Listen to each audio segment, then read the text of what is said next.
So I'm wearing my new OpenRock X earphones, and I must say, these are awesome. Over the last month, I've been using the new OpenRock X earphones whenever I am walking to the shops or walking into the city centre. These open ear conduction sport earphones were kindly sent out to me by OpenRock for review. OpenRock is a brand I was already familiar with, as I reviewed their OpenRock S earphones at the end of 2023. The OpenRock S have been my go-to earphones throughout 2024, as the battery is just incredible. It lasts forever, and I love their over-the-ear design. They are open ear conduction earphones, so they're practical for walking around Edinburgh, as they still allow me to hear traffic and other noises in the environment, which helps me not die. So I was delighted when the newer OpenRock X earphones arrived, and I'm looking forward to telling you more about them in this video. The OpenRock X earphones are available in black, gold, white and orange. There is also a special red version called Red Forbidden City Edition. The earphones normally retail between $115 and $150, euros or pounds, depending on your location and which promotion is running at that time. Be sure to check the price on the official website and on Amazon to see which is offering the best price. The OpenRock X retain the over-the-ear design that I loved about the S, and they still only weigh 12 grams, but the ear hook now pivots to help you position them easier. I never considered the OpenRock S earphones to be too big for my own usage, but the new OpenRock X earphones have smaller drivers inside, and the earbuds are now significantly smaller. The OpenRock X allows you to connect to two devices at the exact same time, switching devices when you pause and play, or switching automatically when a call is received. The charging case also has a new design. It's noticeably smaller than the OpenRock S charging case, and it's 7.5 grams lighter too. The earphones can still get an hour of usage from 5 minutes of charge and can still charge fully in only 1.5 hours. And the charging case continues to charge fully in 2.5 hours.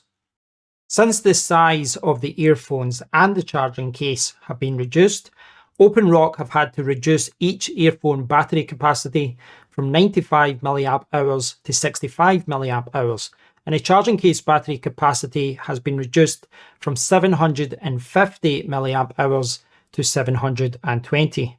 Due to this, the expected battery life of the earphones has decreased from 19 hours to 12 hours, and the expected battery life of the charging case has went down from 60 hours to 48 hours. Now, I've been drawing a lot of comparisons between the OpenRock X and the older OpenRock S, which I've owned for about a year. But that is an unfair comparison because the OpenRock X is not a direct successor to the OpenRock S. It's a different model. And clearly the S model was designed to be bigger and bulkier to offer more battery life. And the battery life in the X is still incredible in my opinion. So I think they've made the right decision with this particular model to sacrifice a little bit of battery life in order to greatly reduce the overall size and weight of the earphone package in comparison to the S model. If you're looking at both the OpenRock X and the OpenRock S, then it really comes down to what you prioritize, battery life or a smaller, lighter package. But with both of these earphone packages, you will get a 4-mic noise cancelling system for calls and support for Bluetooth 5.3 with a range of 10 meters for connections. Both models also offer IPX5 water resistance, which means that they're not suitable for swimming, but they can withstand water being sprayed on them. So you'll have no issues running with these earphones in the rain or sweating with them at the gym. The OpenRock X earphones arrive in a nice presentation box. Simply tear the strip at the bottom of the box and then use the yellow ribbon to pull out the inner box. Inside the box you will find a charging case which has the earphones inside, and a yellow accessories box that contains a quick start guide, a warnings manual, a stylish Type A to Type C charging cable, and a carabiner clip that can be attached to the top of the charging case.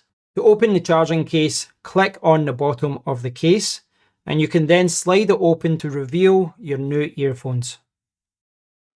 So I'm now rocking, very bad pun, please don't unsubscribe, that's terrible. I'm now rocking the OpenRock X earphones. You can see that they're clipped over my ear, but what you're listening to is also coming through the OpenRock X as well. I connected the earphones to my PC using Bluetooth. I'm recording via my Sony camera, but that's going through my PC, and in my PC for the microphone I've selected the mics in the OpenRock X. So this will give you an idea as to what the microphone quality is like on these earphones, and this is what your friends and family will hear when you're speaking to them on the phone and you've got these earphones on. Now, for clarity, in this room, it's very, very quiet. There are some fans in the background for my PC, but this is kind of like a best case scenario. There's no background noise. It's really quiet, nothing interfering with my voice. So this is what you can expect when you're speaking to someone in your living room or just somewhere quiet.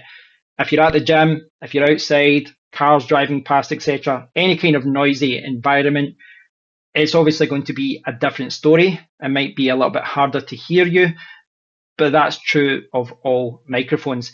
My personal opinion is that the microphones are quite good in these earphones. I think they punch above their weight, but I'll let you guys be the judge of that yourselves. This whole segment I'm recording just now, I'm using these microphones and I'm not processing the audio, so what you hear, good or bad, is coming from the OpenRock X.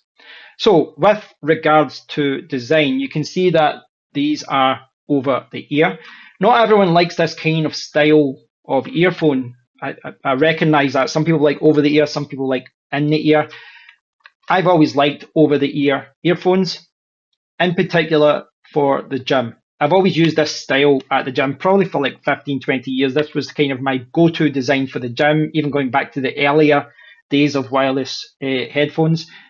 This is the style I've nearly always used, and I just like the style. It's just very easy to put on and off. You don't have to mess about with your ear too much. It's just very easy to use. And you can see that the new design is very similar to the old design. The main difference is that, yes, these do clip over your ear, and yes, they are air conduction. So you may notice these do not go in your ear. They're sitting just on top of my ear, which I like as well. That's pretty cool. But the big thing about this is that you can move it about. You can kind of twist it like that. So I can twist the microphone and twist the earbud like that. And in practice, what that means is you can just hold it like this, put it on, and then put it into the position. You maybe hear some noise there with me doing that, but that's the main adjustment from the design from last year. The earphones themselves are smaller, but from a usability point of view, I still like them. I did like the old design as well. I never had any issues with the earphone not pivoting, but I do quite like this design. It gives you a little bit more flexibility, and they are smaller. So obviously smaller footprint when you're walking around with them, putting them in your pocket. So yeah, this is what they look like. Style is obviously subjective. A lot of people like this style of earphone. I quite like them, and it's practical. And what I do like about them, it sounds silly, is I can walk around with them and it sounds great, and I can hear background noise because it's air conduction, but I can put the volume up so that I don't hear a lot of traffic or I don't hear background noise. But what I like about these is these are very comfortable in bed. If I'm, falling asleep, I can wear these and fall asleep like this on my side, and it's no issue. It's still very comfortable. That's not true of other earphones I've got. With other earphones, as soon as I lie down on bed, on my bed, I just have to take one of the earphones out because it's uncomfortable. I can fall asleep with these and it's fine. Not a problem a lot of people have, but it is something I do sometimes. I sometimes fall asleep with earphones on, and I find it's very comfortable with these on because of the design. So this is the design of them. I really like them. Let me know what you think about the design, and let me know what you think about the microphone quality. I'm now back recording with my own overhead microphone. Now, with regards to audio quality, I've been very happy with the OpenRock X. I use them at home and I use them when walking about, and they're loud enough. The bass is good. It sounds deep. It sounds rich. I use it to listen to podcasts, to watch YouTube videos, and to listen to music on YouTube, on Spotify, Amazon Music, etc. At home, they sound amazing, but I've been using them a lot walking about as well. And that's where the fact that these are air conduction earphones is great, because they allow you to reduce the volume and hear environmental sounds while still listening to your podcast or to songs. And that's important for me in Edinburgh. There's a lot of traffic lights, a lot of cyclists, a lot of people, and a lot of people not paying attention. So it pays to be aware of your environment and your surrounding sounds. So in that regard, these are excellent. If you're an audiophile that spends thousands on the latest audio gear, I might sound like a simpleton when I'm explaining all of this, but that's because I'm an average person with basic listening requirements. And these are absolutely amazing in my opinion. And one thing that did impress me was that they're a lot lighter and a lot smaller than the S model, but the sound quality is just as good. And that's high praise, I think, that they've reduced the weight and the size, and the audio quality is just as good. So I've been very happy with it. But if you are a technical person, if you spend a lot of money on audio equipment, check out the official website to see specs and to see all the marketing terms. You'll see their theatre spatial sound, bass direct, resonant bass, LISO 2.0 algorithm, Hi-Fi 5 DSP. Check the website for an explanation of all those terms, what all those mean to you. But what I can say is that these have passed my listening test. I've been very happy with them. What I'd like to do now is talk about controls, both on the earphones themselves and on the OpenRock app, which you can see there. Now, with regards to controls, with the S model, these were set up so that the actual earphone was a button, and you press once for play, press twice for skipping a track, etc. So there was no physical button. You press the earphone itself. You kind of press down on it.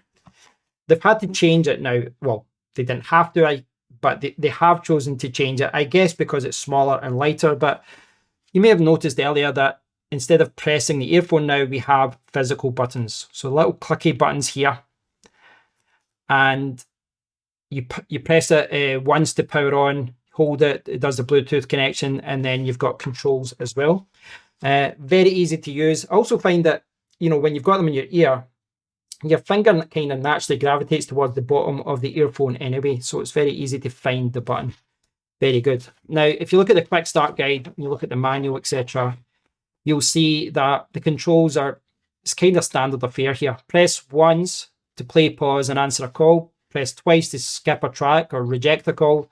Press 3 times to go back a track. Now, once I show you the app, you'll see that there's some additional gestures there as well that you can define, but those are the default controls there, and they work very well, very easy to use. If you've got other earphones, it's nothing new there. Now, with regards to the OpenRock app, I installed it for 2 reasons. The first one was to update the firmware, and I recommend you do the same. I then I moved to a new phone and I didn't reinstall it, but I installed it again today and I updated the firmware, and there was another firmware update. So I've updated it again, a new version. Being honest though, the reason I've installed it again is because I'm doing this review. I don't typically install the music app that's associated with headphones beyond updating the firmware. I've got a lot of headphones. I don't want multiple apps installed. But to their credit, this is a very good app. It really is. Now, if you can see, you've got different options there. I'll skip back there. When you press the 3 little dots at the top there, you can see you've got access to the manual. You can disconnect devices, etc. We'll go down here. You can see the left and right are connected, 84% battery. We've got relax mode, boom mode, custom mode, rock mode. And with the custom mode, as you saw, you can adjust things up and change the EQ. There's a lot of other options here though. Max volume limiter, overtime wear reminder, gestures. So this is what I was talking about with controls. You've got your single press, double press, triple press, etc. And you can see, does that let you change that? I don't think it does. No, it doesn't. You've got long press though. So you can do long press for volume up, long press for volume down, microphone on and off, voice assistant. So you can adjust those things there, and you can change it to be different for each of them. So you can see that for the left there, we've got volume down, and for the right, we've got volume up. So you can press and hold the button to do that. So it's quite cool that it does that. I thought you could change these, but you can't. Those are kind of hard coded in. But yeah, it's pretty cool that you've got these additional gestures, and you can customize each of the earphones to do what you want. So it's really good. And then you've got spatial sound, sound balance, auto power off, and they've got voice prompts as well. So obviously defaulting to English for me, and then we've got the firmware version. So the app is really good overall. It's pretty cool that you've got different gestures there. You can see the battery life, you can update the firmware, and you can adjust the EQ as well. So from a control perspective, buttons are very easy to use, and the app just gives you that extra level of control, a lot of extra functionality that you can access there. So it's worth checking out at the very least to update the firmware and then see what you can do with it. So yeah, very easy to use. Many thanks to One Audio, the parent company of OpenRock, for sending out the OpenRock X. I do appreciate companies that send products out to me for review that support the channel, but this was not a sponsored video, and they had no say and no influence in what I think or what I say to you guys. But I did like these earphones. I realize that these types of earphones are not for everyone. Not everyone likes the over-the-ear design. Some people want smaller earphones in the earphones. They want smaller cases perhaps. But I really like this design. And I knew I would like the OpenRock X because the OpenRock S, if I can get this open, were my go-to earphones of 2024. These were the earphones I grabbed whenever I was walking and going a walkabout, whenever I was walking into town, and I used these the most at home as well. And if you see these at a good price, I can still recommend the S model because they're excellent. But I do think for most people, the X is the model to get because the charging case is smaller, the earphones are smaller, it's just a lighter solution. You don't have to put this carabiner clip in, but I quite like it. I like this mechanism. Pull the earphones out, very easy. When you're finished, put them back in. I mean, look at how easy that is to connect. Pop it back in, green light is charging. It will go red if you've got no battery. Type-C charging port there. Very, very simple to use, but very practical. I appreciate not everyone likes the over-the-ear design. I like them. Audio quality is good. And I think the standout feature for me remains to be the battery capacity. I cannot tell you how much battery either of these models have. Yes, 60 hours, 48 hours. But what I mean by that is I use my earphones half an hour at a time, an hour and a half, 2 hour tops. And then I put it back into the case and it charges. So I normally go weeks or a month or so before I have to charge the charging case again. So battery life is so good that I don't even have to think about it. It's not something I have to worry about because it just charges up there. And yeah, battery life is excellent. It certainly is a selling point. And yes, they reduced the battery life from the S model, but 48 hours is still insane. So I hope you've enjoyed the review of the OpenRock X. I'd love to hear from you guys. So if you've enjoyed the video, post a comment, give us a like, give us a subscribe. But as always, do your research. Don't take everything I've said as gospel. I'm just giving you my own experience. Check out some other reviews on YouTube, support other YouTubers, and check out some other written reviews online as well. You always want to make an informed decision before you spend your cash. So do some research. But for me, these earphones are excellent, and I probably will still use the S occasionally, but these will be my new go-to earphones for the foreseeable future. Thanks for watching, guys, and until next time, take care.